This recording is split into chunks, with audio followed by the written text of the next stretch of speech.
তো আজকে আমরা এই 1993 সালে দেশনেত্রী বেগম খালেদা জিয়া যে বিডিং করে গেছিলেন এবং বিডিংয়ের ফলে যাদেরকে অ্যাওয়ার্ড করে গেছিলেন, এখন কিন্তু যেসব গ্যাস আমরা এখনো বিতরণ করি সেসব গ্যাস সেই সময়কার যারা বিডিং রাউন্ডে জিতেছিল তাদের গ্যাসই আমরা বিতরণ করি, বিশেষ করে শেভরন।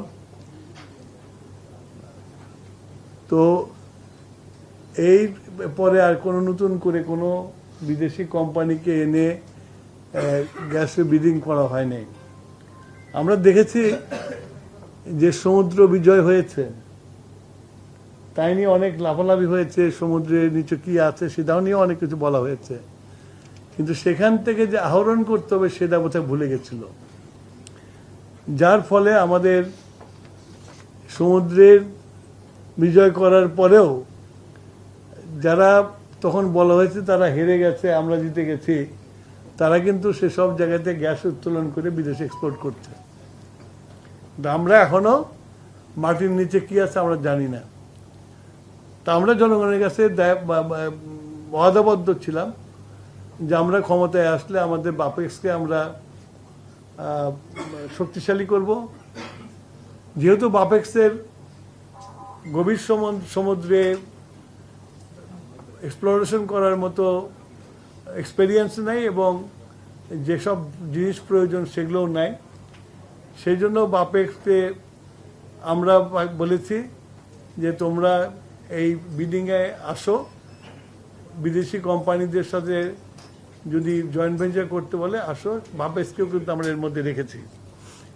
তো এখন হলো যে আমরা যে ওয়াদাবদ্ধ হয়েছিলাম, আমরা 180 দিন শেষ হওয়ার আগেই কিন্তু এই বিডিংয়ে গেছি এবং আশা করি এই বিডিংয়ের পরে আমরা দেশের আইন কানুন মেনে এবং দেশের স্বার্থ রক্ষা করে আমরা এই বিডিংয়ে যারা পাবে তাদেরকে হস্তান্তর করতে পারবো এবং ভবিষ্যতে যদি আমাদের এখান থেকে গ্যাস বা তেল যেটাই উত্তোলন করা যায় সেটা দেশের উন্নয়নের জন্য একটা বড় নিয়ামক হয়ে দাঁড়াবে। আপনাদের বুঝতে হবে যে জ্বালানির একটা খাত, যে জ্বালানি না থাকলে দেশের উন্নয়ন হয় না। জ্বালানিকে ভিত্তি করেই দেশের উন্নয়ন করতে হয় এবং সেই জ্বালানির অভাব ছিল। আমরা অনেক বড় বড় কথা বলেছি, কিন্তু আমরা বড় বড় জিনিস করেছি, কিন্তু জ্বালানির সিকিউরিটি আমরা দিতে পারি নাই। যার জন্য আমরা যখন দায়িত্বভার গ্রহণ করেছি তখন দেখেছি যে জ্বালানির কি বেহাল অবস্থা এবং আমরা সেইটাকে নজরে নিয়েই আমাদের দেশের জ্বালানির একটা এনার্জি সিকিউরিটি যেটা করার লাগে সেটার জন্য আমরা চেষ্টা করে যাচ্ছি এবং এখন আমরা আগের থেকে অনেক বেটার অফ আছি। তো আপনাদের কাছে আমার অনুরোধ থাকবে, আমরা একটা নতুন উদ্যোগ নিয়েছি, ভালো একটা উদ্যোগ নিয়েছি। এদেশের আপনারা যারা মিডিয়াতে আছেন অনেককেই দেখছি, আমার প্রথম টার্মে, আমি তো সেকেন্ড ইনিংস খেলছি, আমার প্রথম টার্মে যারা আমার সাথে ঘুরে বেড়েছে সারা বাংলাদেশে তাদের অনেকের চুল সাদা হয়ে গেছে, কিন্তু গ্যাসের কোনো উত্তোলন নতুন করে কিছু হয় নাই। তো সেই জন্য বললাম যে অনেক দিন পার হয়ে গেছে, এখন আমরা আবার চেষ্টা করছি। এটা আমাদের তো নির্বাচনী কমিটমেন্ট। 2 নম্বর হচ্ছিল যে বিএনপি সবসময় তাদের যে মূল যে জাতীয়তাবাদ, আমরা আমাদের সেই জাতীয়তাবাদকেই সামনে রেখে আমরা আমাদের এই বিডিং করছি, যাতে আমার দেশের কোনো রকমের কোনো ক্ষতি না হয় এবং কোনো কিছু বিনিময় যেন না করি আর কি।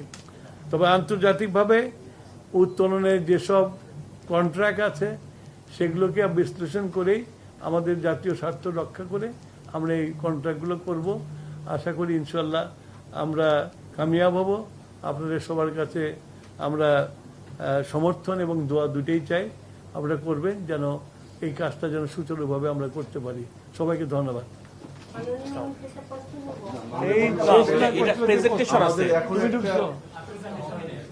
এখন আসল না না না, এটা এটা এখন প্রেজেন্টেশন হবে, তুমি পরে এসে প্রশ্ন করতে, আমরা বলে দিচ্ছি পিএসসির পরিবর্তন করতে, প্রেজেন্টেশন হবে। presentation দেখাবো। মাননীয় মন্ত্রী মহোদয়কে আমরা ধন্যবাদ। উঠে যাবো ডাইরেক্টর সম্মানিত সাংবাদিকবৃন্দ, আমরা বিদায় নিচ্ছি, এটা এটা দেখেন। আমরা প্রেজেন্টেশন দিব টোটাল আমাদের এই আমাদের যে বিড রাউন্ডের উপরে এবং আমরা কি কি পরিবর্তন এনেছি 2023-এর করে সেটা দেওয়া হবে। তারপর প্রস্তুত দিবে, স্যার ভিতরে আছেন, তার প্রয়োজন স্যার যদি প্রয়োজন হয় আর বলি। দিবেন। প্রথমে প্রাথমিক প্রস্তুত অনেকদিন পরে শাহনাজকে দেখছি। সবাইকে ধন্যবাদ। ছোট বোন। আমি উপস্থাপনার জন্য আমন্ত্রণ জানাচ্ছি, অংশগ্রহণ করার জন্য। উপস্থাপনা শুরু করেন। বোন মানে ছিলাম না। হ্যাঁ, এটা উপস্থাপনা কিন্তু সত্য একটু আপনার সামনে জানাবো।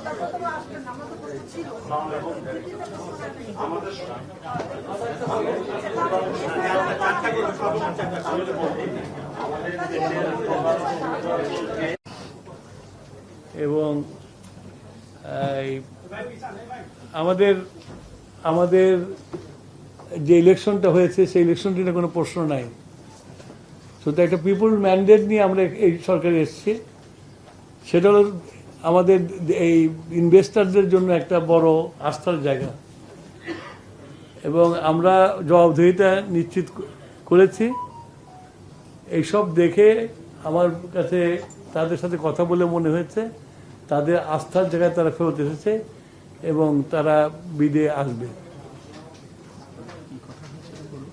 হ্যাঁ, অত বলার কি দরকার? জানতে চাইছি শুধু একটা। না, হ্যাঁ,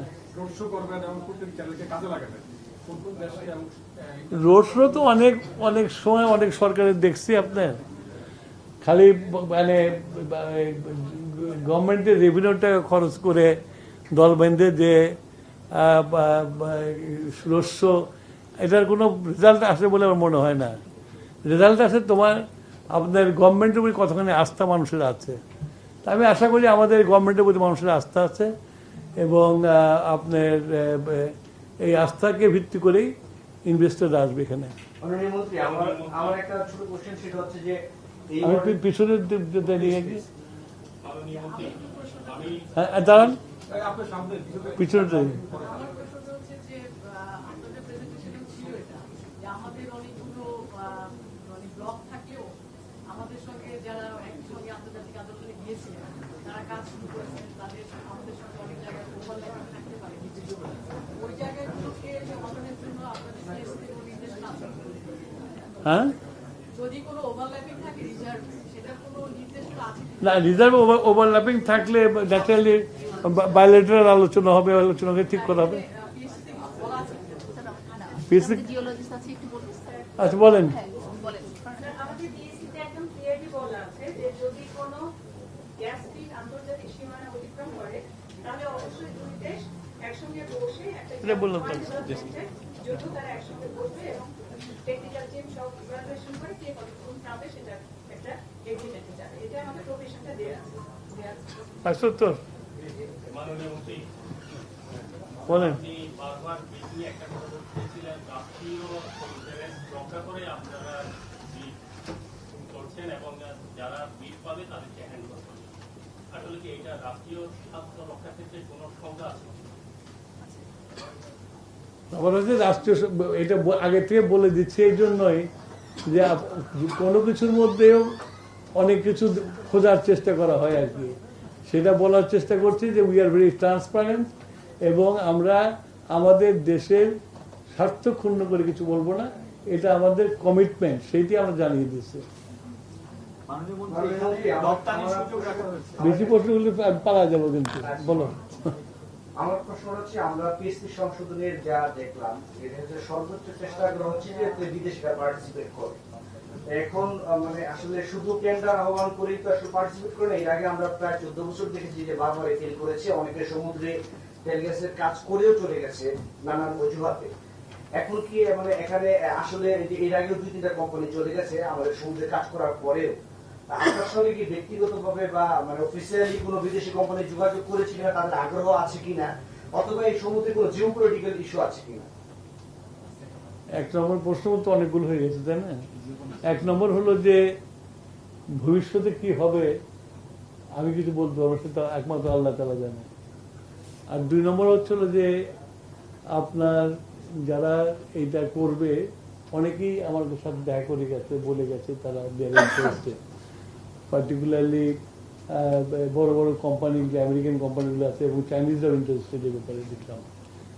তো আমি আশা করি যে এবার অতীতে কি হচ্ছে সেটা হবে না, এবার বিডিং এ লোকজন আসবে। মাননীয় মন্ত্রী, আপনার এই পিএসসিতে এমন কি নিয়ম আছে যাতে দেশের স্বার্থ রক্ষা হবে এবং বিদেশি কোম্পানি অনুসন্ধানে আগ্রহকারী, সেই চমকটাকে যদি বলেন। চমক হলো বিএনপি সরকার। আচ্ছা, শ্রম আইনের বিষয়টা একটু বলবেন যে শ্রম আইনটা হচ্ছে এর আগে এটা নিয়ে কথা হয়েছিল যে শ্রম আইন খর্ব করবে কিনা বাংলাদেশের দিক থেকে। তো সে মানে এখান থেকে 1.5 রাখা হয়েছে, তো এটাতে আসলে এই বিষয়গুলো ব্যাখ্যা করবেন কিনা যে এটা কি আইন লঙ্ঘন হচ্ছে। শ্রম আইনে আমরা বাংলাদেশ পৃথিবীতে সবচেয়ে হাইয়েস্ট নাম্বার অফ প্রোটোকলে সই করছি, 70 প্রোটোকল আমরা সই করছি। সুতরাং আমরা যেহেতু মেনে নিছি সব, সেগুলো আমাদের মেনেই চলতে হবে। মাননীয় মন্ত্রী, আমাদের এখানে উল্লেখ করা হয়েছে প্রেজেন্টেশনে যে এই 4টি কারণের মধ্যে একটি কারণ বিদেশি আগতবার আগ্রহ দেখায়নি, তার হচ্ছে তথ্য উপাত্তের স্বল্পতা। এই স্বল্প সময়ের মধ্যে আমাদের আমরা কি এনাফ সার্টিফিকেট তথ্য কি ওদেরকে দিতে পারবো কিনা যাতে ওরা আগ্রহী হবে, মানে আমাদের কি এবার এন্ডিং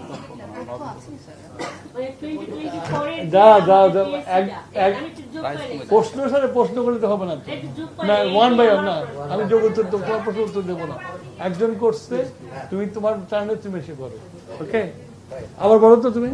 আমাদের কি 4টি কারণ উল্লেখ করা হয়েছে যে কতবার আমাদের এখানে মিডিয়া তেমন ছাড়া করেনি, তার মধ্যে একটু হচ্ছে তথ্য উপাত্তের স্বল্পতা।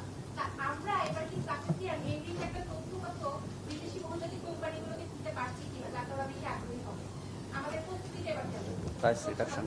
You see, আমরা সেগুলার করতে পারবো বলেই তো আমরা বিদিকে গেছি। And আমি আগেও বললাম যে চমক হলো বিএনপিটা পারে। ওকে,